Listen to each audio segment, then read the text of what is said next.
We've got Sean Burks with the Audubon Wheelers here with us this morning. First of all, Sean, thanks for driving up. Appreciate it this morning. You had no idea we're going to be on camera, by the way. So yeah, you mentioned radio. You didn't mention video. So It's kind of early for a figured it teacher. out. Is this early for a teacher in summer? No, we do weight room 4 mornings a week. So Okay. I was up and moving, and I was already coming up to Breda to golf today anyway, so it worked out well. Oh, so we're just a little in-between stop on the way up to the golf course. Yeah, I mean, it pushed my tee off time a little bit, but, I'll make it work for you guys. Wow, the sacrifices you make, Sean, are incredible. I will say this. Jeff and I were down golfing in the Audubon the Audubon Booster Club tournament on Saturday. Sean needs all the extra rounds he can get. He's not lying. You hit somebody, didn't you? Yeah, I didn't. Someone in the group did.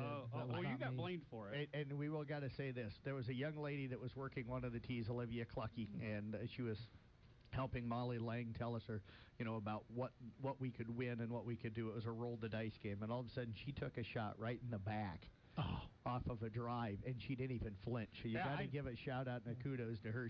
All you saw was the ball bounce away from her, and you're like, did you just get hit? Although if she wouldn't have been there, that ball probably would have made the green. Yeah.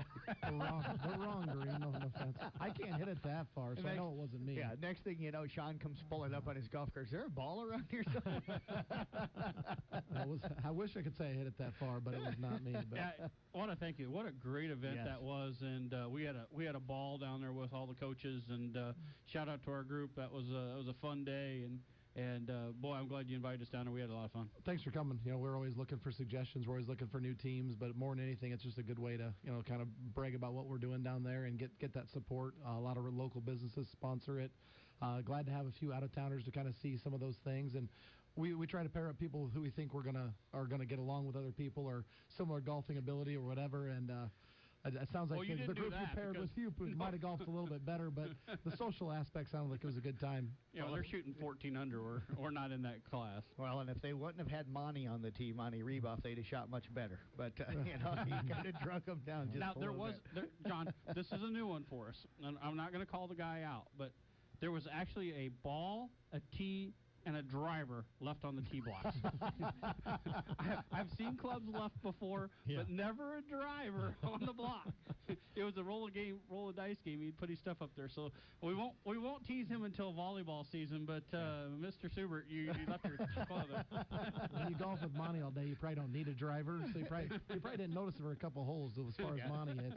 Luckily, it was the lady back on the tee box that recognized it, and she pulled the ball in the club and everything and took it up. Never seen a ball, a tee, and a club left on the block before. Well, thankfully, we're talking football today because we've gotten around to that so well.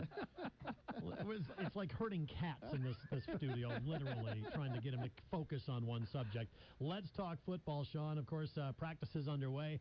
You've got a program right now that's been on a roll lately. Yeah, last year was a 6-3 season, which was a down year. Missed the playoffs for the first time, so. When you look back and reflect on 6-3 being a down year says a lot about where we're at. The kids are really hungry and motivated to get back on that track. So we're excited. We have a week 0 game, so everything's ratcheted up a little bit. So we're actually in our second week of practice already. It's going to be school time before we know it. First day of school is the first game. We're excited to kick off a week 0 game with East Mills, but we got a lot of work to do before we get there. I was going to say, you're coming up this Friday night, right? No. I'm sorry, next one. Yep. Friday the 23rd, we have our kickoff. It was supposed to be our scrimmage and our kind of a walkthrough practice, but now it's a real game and it's go time. So it's trying to get everybody on that same page with our concessions and everything else to get everybody ready for week 1. Mm-hmm. As typical first-year AD, me decided to bump up a game on everybody. So we're trying to get everything ready, but a lot of really good people stepping up to take care of that, and we'll be ready. So 6-3 is something that a lot of teams out there would take. For you guys, it was a down year. What has been the talk in the offseason among the players themselves? Because you're looking for the players to turn that around. I mean, you want their attitude to be, hey, that's not good enough for us. Yeah, we put a few new wrinkles in offensively, and just thinking about how we became a little too predictable at the end of the year. So we put a lot of new stuff in, and hopefully those wrinkles will help us out to be added in, and just the players buying in the weight room all summer. And most of our guys, I'm extremely proud to say, are multi-sport kids. So they're competing all winter in basketball or wrestling. Most of them were out for track in the spring. A handful of them were out for golf. A couple out for tennis, and a lot of them were back out for baseball in a season. The guys were pretty young and figured out how to win. So, but winning in other sports really carries over, and we're excited to hopefully see some of that carry over to this fall. Sean, you mentioned here a moment ago adding the game with East Mills there in week 0. This is kind of becoming an epidemic around the state. There's 2 schools that Essex and Clarinda Academy that dropped their football program for this year. It really becomes a problem when it happens in that mid-district year. So this is the in-between years. You don't switch districts until after the season. So that's the reason why you guys picked it up. How big of a problem do you think that's getting to be around the state? It's really big. It's a big problem in 8-man football because you can't go play anyone else. There's only so many teams to play. If a Class A team drops, you can go find 5 other classes to play, or 4 other classes, including in the 5th one, counting your own. But at 8-man, there's only 60-some teams to choose from, and most of our schedules are set, and it's tough. It's just a scheduling nightmare as far as logistics go. And then the other aspect of it is you've got teams that are looking to make sure they have the best chance at the playoffs with the RPI. Let's use Fremont Mills, for example. They couldn't find anybody in the state willing to play them. There were teams able to, open to, but it didn't sound like anybody in the state was willing to sign up to play Fremont Mills in either of their bye weeks or week 0.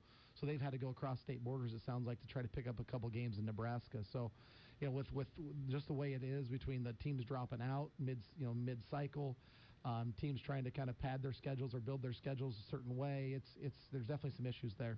Do you think the RPI has had the biggest effect on that, trying to find those extra games? Well, maybe not. I think the biggest problem is there's only 60 teams to choose from, and most of us already have a game. A lot of people already have a week 0 game scheduled, whatever it might be. Let's just use the Fremont Mills example. They had a hole in their schedules weeks 3 and 4. Who out there is open in weeks 3 and 4? Right. Hardly anybody, if anybody. I don't even know off the top of my head. So it's one of those where it becomes really difficult to schedule, and then when you go to the week 0, there's several teams that are already scheduled week 0, and then you bring in the RPI factor of who's willing to play them, who's able to play them, because physically, if you're not prepared to play a team like Fremont Mills, it's going to do you damage for the rest of your season. You don't want 4 or 5 kids hurt. You don't want to start your season with a 60-point loss, and a lot of those teams were just not willing to start to try to schedule them. Has there been any discussions about how this can be fixed, about any kind of a way to fix it? Because it's probably not completely fixable, because you never know when a team's going to say, we just don't have enough kids this year to play. Yeah, not that I'm aware of. A couple things that have kind of started to come to the front are a couple A schools. They're how they're going to handle those guys dropping down. There's going to be some A schools that can't field, maybe even 1A, but hopefully not. But if they can't field enough players at 11-man, but they're over the 8-man cutoff, they can drop to 8-man. But it sounds like they're going to make them do that at the beginning of the cycle, put them in a district, just not allow them to make the playoffs. So I don't think that's going to help either. So it's a really difficult situation that I don't know what the answer is right now. As you're hearing, Martinsville St. Mary's has the same issue. There's a school that gets plenty of kids out for basketball, plenty of kids out for baseball, but they're struggling on football. I think they have 13 kids. There's a team that probably could drop down, but again, is that fair? They have more kids to choose from. It's not the same situation where you guys are in. Yeah, they could choose to drop down to play 8-man. They just wouldn't be able to play in the playoffs. So it's one of those decisions you have to make. Do we drop down and play 8-man so that our kids can play with no end goal at the end of the season to have? So that's where it's a little bit tough. Grandview Christian, for example, is doing that this year. They're not fielding a varsity team, so what they're doing is, and they think they're going to drop down to 8-man, so they're actually our JV opener this year in 8-man. It's an 11-man school. They've decided to just play mainly an 8-man schedule, and they knew they couldn't do it at the varsity level, so they're not going to play on Friday nights. So they're trying to pick up teams on Mondays and Thursdays, et cetera. So there's a few of those out there, but as far as the problem of finding games for teams that have dropped the schedule, it's really tough unless the state's going to step up and say, okay, here's our teams, here's our new schedule. Some of you guys are going to have to change it up a little bit and dictate who plays who. You can't choose to not play Fremont. They're going to find someone for them. Or you can't choose to play Stanton or whatever it might be. You're going to have to play somebody. And that to me, that's the only solution, is that the state steps up and kind of almost not redistricts, but redoes some non-district games in the middle of cycles. But even that's not a great choice in my opinion. But what other choice do you have? Coach, there's been discussions in the past about splitting 8-man into the larger schools and the smaller schools. Could that help this out some? So maybe a team that can maybe have 13 kids, out wouldn't feel like, well, we're such at a disadvantage if we're playing with somebody that's got 30, so let's just not play. But if we're playing only other schools that are around that 15 or 20 mark, we might be able to do that. Yeah, the only problem that coaches, that we've talked about with that is where do you make the cutoff? If we're at 120 right now, do you bump that number to 140, and all of a sudden you have a bunch of A schools that are dropping down to 8-man, and if you do that, if you have some of those cross-district games, you're going to have some tiny schools in 8-man that are playing some schools that are way bigger, way more kids out. So that's competitively, physically, that's a little bit scary to do. Of how's that the right thing to do? I can imagine the travel too. You get those little school districts. You don't want them driving 3-4 hours for a game Right. somewhere across the street. Yeah, that would make scheduling even extra difficult. Exactly. If you take the 30 smallest schools across the state and you plug them on the map around the fringes of the state, and you're trying to make 4 districts out of those, I don't know. You just divide 80 and 35 into quadrants and go. I don't know what you do, but that's the travel don't would not throw be that great. out as an idea, man. I may take you up on that. Yeah, we the nice thing with Football Friday with playoffs and travel, at least they've gotten a little bit smarter about that with the RPI. And we're playing on Friday nights to take the travel out of that a little bit. But so even with districts on a Friday night, it's not a big deal. I guess unless you ask Coach Peterson or Wevo, he's driving to Lake Park and et cetera, and he's on the edge of a district. But at least it's not on Tuesday nights. Varsity basketball or some of those other sports. At least we have the Fridays that we can do that, and we're a 7 o'clock kick, and some of the bigger schools are still 7:30. So travel is not such a big deal where it was when we were playing the playoffs in the middle of the week. When Panorama was driving to Regina on a Wednesday night, that's probably not the best case of student athletes. Sean, one quick question for you here, and it's just a thought that I had. I played back in the day where we actually had conferences instead of districts. It was great. You played the same teams every year. You developed a rivalry. You had your power programs that were good every year. Do you think instead of rearranging the districts every year, should the state go to something where you guys play the same teams in that district every year instead of every 2 years kind of swapping teams around? I know it's kind of hard probably when you have different teams switching class sizes and stuff like that, but developing the rivalries, because I thought your guys' matchup with Arweva had become a rivalry because how good you guys two were the 2 years you guys were in the district. Now you may not be in the district with them again for a while. You've seen that with Arweva and Kuhn. They were a really good rivalry. Now they're not getting to play each other unless they would possibly line up in a non-district matchup.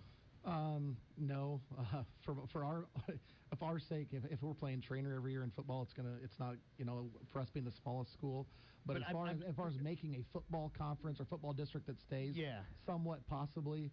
But the big thing right now that's going out right now is the enrollment piece of are we going to base classes off of enrollment, or are we going to tie in socioeconomic status, recent success, all these factors that people are talking about.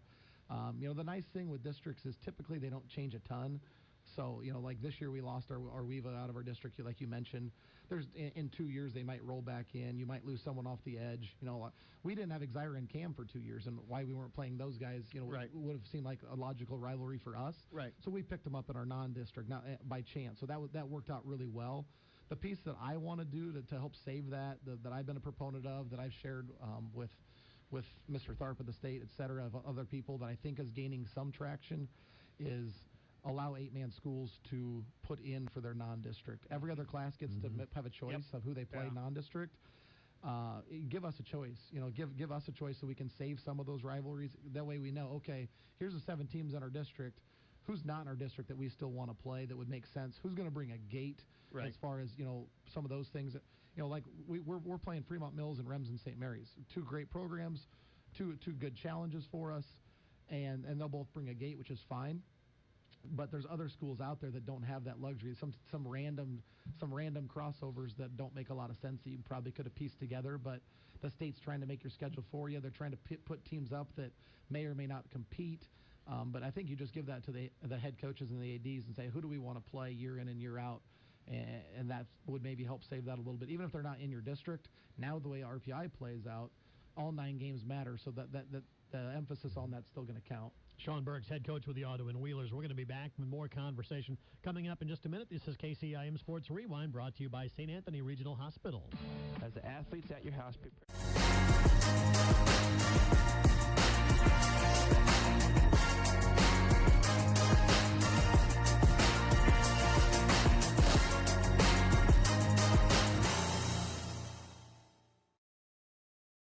in the newly renovated sports performance facility.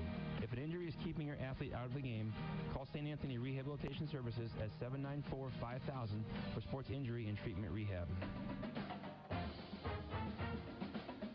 It's KCIM Sports Rewind. We're talking a little football here with Audubon head coach Sean Burks. And what goes great with football? A little tailgating. That's what goes on.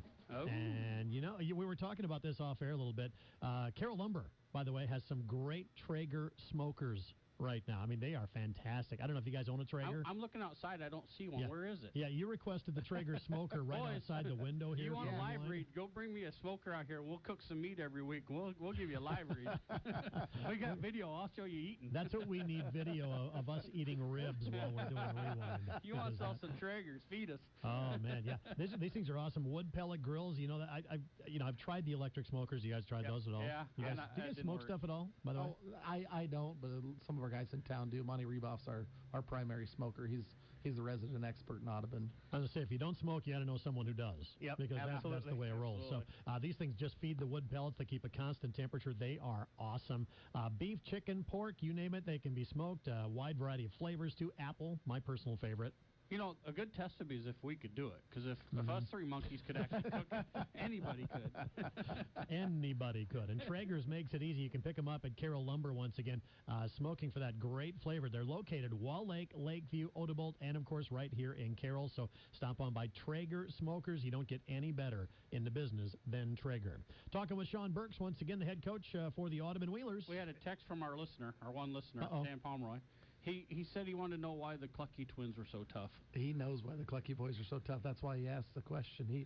It's because they're from Dedham, of course. You know, they're those Dedham boys. They run together. That Dedham crew, and Mr. Pomeroy always gives those guys heck. They are tough. That's for sure. Sean, before we went to the break, we were talking about, you had mentioned the state allowing 8-man schools to be able to have a choice of who you guys play non-district. What's the reason that they've given you guys over the years that you're the only class size that they don't give that choice to?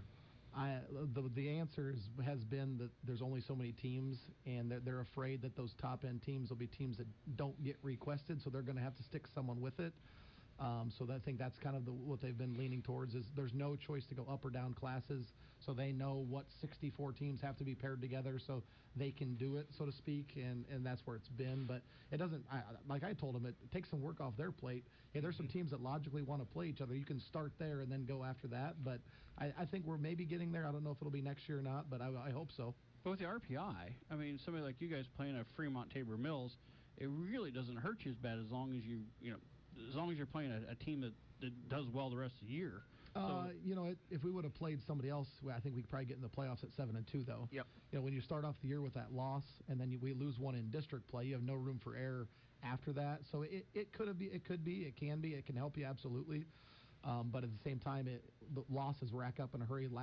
You're in trouble, and any loss counts with the RPI. So, to me, it's one of those things where you're playing. Coaches have kind of figured out the system a little bit. It helps to play one pretty darn good team and one average team, so to speak. You don't want to try to schedule a team that's going to go 0-9. But even if you lose to one of them, if you go 1-1, you'll be okay, like you said. But yeah, us having Remsen and Fremont, like last year we went 1-1 in that stretch, and then we ended up going 5-2 in district, but 6-3 wasn't good enough, so it's tough. And you guys don't have the wild card like the other ones have, so I forgot about that. So you can't be the third place team, but still had a really tough district and get in. You can. The 8-man RPI now, they just take the district champs, and the next 8 best teams. So Right. it could be 2 teams from a district. Our district only got 1 in last year because we had several teams that were 6-3 because we all kind of beat up on each other. We played tough non-districts. It was tough. If you look at BC Moore and some of those rankings and power rankings, our district was ranked the toughest.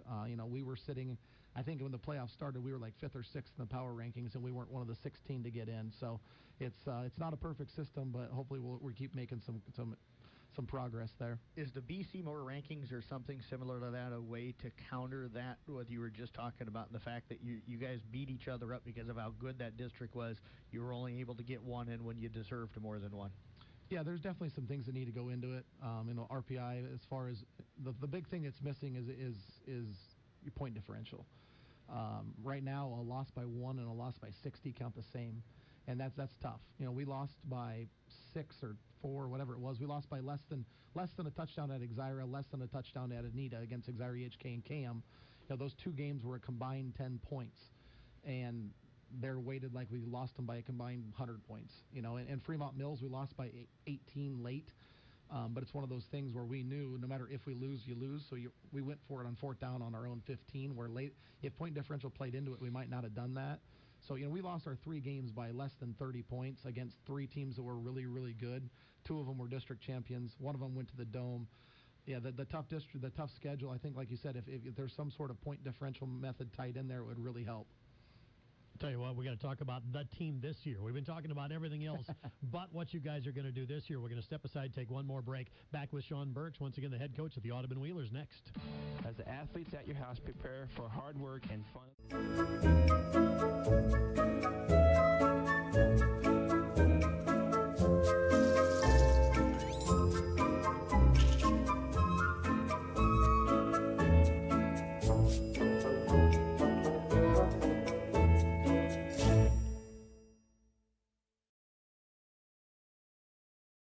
5,000 for sports injury and treatment rehab. KCIM Sports Rewind. It's John Ryan, Jeff Blankman, sports director, Jeff Honnold as well, and Sean Burks, the head coach of the Audubon football Wheelers. Practice been going on a little bit. First of all, starting the off season. I mean, that's when the season is really made. How's it been for you guys down at Audubon? We had a really good group that's really committed. I think to us the off season really starts in March. When basketball and wrestling wrap up, because spring sports, our guys are going a variety of directions, but our weight room really ratchets up in the spring, and then it carries into summer. But at the same time, those guys are still in season of other sports. We want our guys competing. We encourage multi-sport athletes. There was some progress in track this year. A lot of our guys, even some of those guys that maybe don't make the headlines as far as gold medals and first place and qualifying for state track. Just watching, like when I'm helping set up for a track meet, on the day before a practice or day before a meet when they're still practicing, and you go watch some of those kids that normally, don't catch your attention on the meet night that are working their butts off at track practice. That really pays off. That some of that behind the scenes stuff, and then carried into summer. We've added a 4th morning of lifting this year. In the past, we've just done 3. We did 4 this year with a little running and agilities and some team competitions on mornings afterwards. Voluntary, but the guys have really stepped up and chose to come in as much as they can around their work and family lives and vacations and baseball and everything else. So our kids are really, really busy. We really try to respect that, and we really appreciate how many of those guys were able to step up and come in the off season, because it really gets that ball rolling. So when August hits, we can hit the ground running.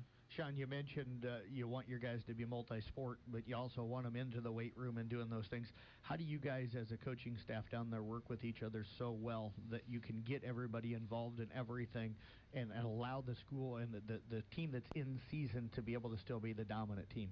That's just a school policy that whatever's in season trumps whatever, but I think the big thing is the boys coaches have spent some time getting together, developing a weight program, what we want our kids doing for all sports. They're not lifting super basketball specific, strange, odd workout lifts or anything during basketball, and then they're expected to do something else during football.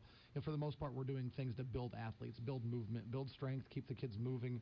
And, so the nice thing when you come to if you would come to the weight room at 6:30 on a random Monday, Tuesday, Thursday, Friday morning from all of June and all of July, you'll see representatives there from pretty much every sport for our boys. I'm there for the football. Coach Conkler's there for football. Coach Christensen's there for football, wrestling, and Coach Molnix is there for basketball, and then Coach Wilder has been coming in for baseball. So when you have 4 or 5 coaches there that represent not every sport, but every season, that are all buying in together, they're getting the same message from our athletes. They're held accountable by all of for a lot of our coaches.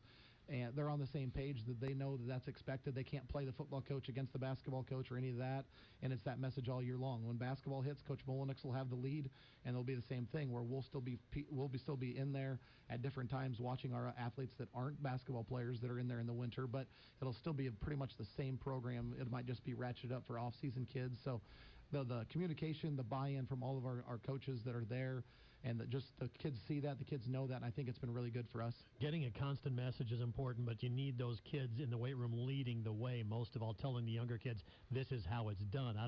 Coach is going to say we need to be here, but I'm going to make sure you're doing these weights and these workouts. Yeah, we've got some really good leaders. Luke Mazinski, Skylar Schultes, Marcus Olson. We're three guys that are going to be seniors that really stepped up, as well as a couple of juniors, Ethan Clucky and Joel Clucky. Those five guys, we gave them some guys to keep track of as far as attendance goes. Try to stay on some guys in case they started falling off the wagon a little bit. But leading by example is a big thing. They can't tell guys to start showing up to lift, or hey, you've been late, or hey, you're not pushing enough weight if they're not doing it themselves. So that servant leadership, that selflessness of and just being that dedicated themselves to be on time, be leaders, and it goes right on down the list. There's other groups of kids that have done it. I think the big thing for us is our junior high kids see that. They know it coming in. They're coming in the mornings in the winter, and then when they hit with us in the spring, they kind of start sliding into being high school kids, and so the ball's rolling a little bit, and the big part of that is our leadership. It builds the culture. Do the seniors go down and help with the junior high kids as well? Sometimes they can be intimidated, but boy, if you can get that buy-in there, that really brings it on through. So what we've done is early on when kids start lifting, we show them, our older kids show them the lifts. And then in season, our weight room is just not big enough for as many kids as we have, which is a great problem right now.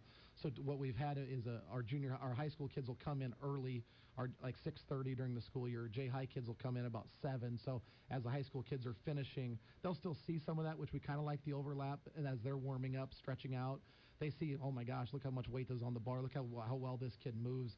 Look how hard they're working. Look how much they're sweating. So it's not always direct communication. It's not always that, but just being around them helps a little bit. So, Mr. Dvorak, Steve Dvorak comes in 2 mornings or 3 mornings a week all year long with those junior high kids, and then us coaches are there as well. So we've got a lot of buy-in from our young kids and our young programs that really helps get that fed in there. Coach, I want to give a quick shout-out to Mr. Dvorak. He does a great job with your guys' youth programs down there. Part of the reason the success is because of how long I think Kim Subert's been a part of that as well over the years. Sean, we brought you to talk a little football. Let's talk a little 8-man this year. What's the state look like in 8-man football? Who do you feel like are the teams to beat this year? As far as the state goes, I mean, it's tough because we're really focused on our schedule. As far as the state picture goes, anybody that made the Dome last year, you always are concerned with. Your Don Boscos, you go right on down that list of teams. But for us, it starts with our schedule because we can't worry about playoffs if we don't go. To me, it's an 8-win minimum to get in because we found out last year 6-3 doesn't cut it. With 10 games, you kind of bump that up. So we think 8-2 has got to be the minimum to get in.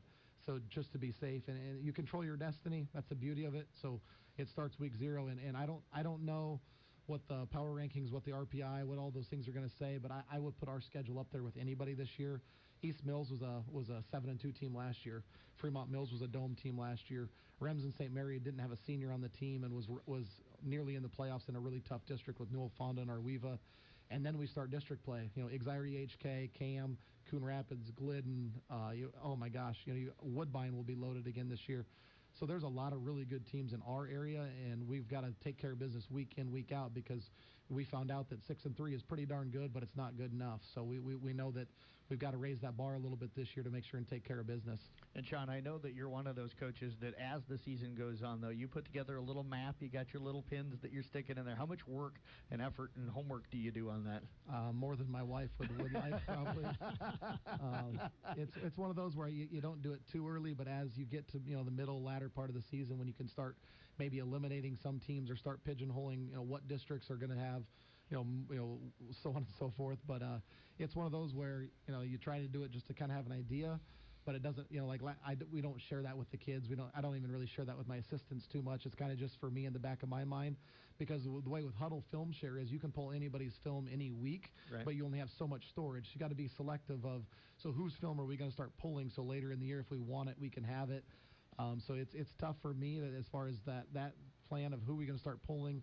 So early in the year, you start pulling several teams from around you that that they've started 3-0. Maybe we'll pull their week 4 film. Then later in the year, you find out a team dropped 3 in a row, and then all of a sudden you can delete their film. And it's a game we have to play a little bit, but the chance of me guessing right is usually pretty slim. So I probably should stop wasting my time. Yeah, you know you're a high school coach when date night with your wife is actually game film. Well, I tell you what, don't quit doing it. I enjoy the text messages with all the potential matchups. So. Yeah, last fall I spent quite a few Saturdays in Iowa City. So, my dad loves driving. He's one of those guys that enjoys that. So I can sit in the back seat on Saturday mornings on the way to Iowa City for 3 hours, and on the evening on the way back. So it's something to do in the car. This fall with my wife expecting late November, and maybe she doesn't want to hear this part, but Iowa's home schedule's pretty bad this year too. There won't be as many trips to Iowa City, and then as well as being AD with home JV volleyball and things like that. There's going to be some more weekends at home. So. Does that mean we don't have to worry about listening to you driving down the road when we interview on the scoreboard show? Not as much. It'll typically be I'll typically be in Audubon on Friday nights this fall. Even when we go to Iowa City, one of them that we're planning on doing is like a night game, so we can take off the next morning. So it'll be a fun fall. I'm looking forward to talking to you guys again this fall. This is always fun. I appreciate you guys doing the scoreboard show. Yeah, about a week and a half, it's going to get really real here. Yeah. Yep. Yeah, it's school's going to hit, football season's going to hit, and volleyball's going to hit, cross country's going to hit, and we're all back in that swing of things. We got to enjoy our time while we can as teachers here. It's our last hoorah to go golfing today, like I mentioned, and then with meetings, we got our first teacher meetings this Thursday. Most people get started back either late this week or early next week, and fall sports are exciting. It's a fun way to kind of feel that vibe in the school on football Fridays, and even on volleyball and cross country meets with so much going on in the school. Just that school pride. It's fun to be back. There's a lot of years. There's a lot of people that are like, oh, we got to get back to school, or kind of that mindset, but. This year it's really I'm really excited. There a lot of our kids have been doing a lot of fun stuff this summer. We're putting that work in. It's time to go see it pay off. Yeah, it's that new group of seniors, that new group, that new team on the field. It's always fun. I hope you can get Dave under par somehow today. It depends on how we group up. If I'm with Dave, I'm going to hope he shoots low. If we're playing our own ball, I'm in trouble. Well, so he we'll said see how it retirement works. doesn't start until next week when you guys actually go back to school. He's still on summer break. So. Yeah, that's the beauty of it. Randy Speece is retired. And Dave Burke's retired. Two guys that I see quite a bit in my lives, and they've kind of talked. I've talked to both of them, and they don't really get it yet. But like Randy said, he's going to be sitting in his lawn chair in his front yard that first day of school, waving as we all drive by. That's when it'll sink in for some of us. All right, that is KCIM Sports Rewind. Again, our thanks to Sean Burks, head football coach for the Audubon Wheelers, for joining us this week. When you need to know, KCIM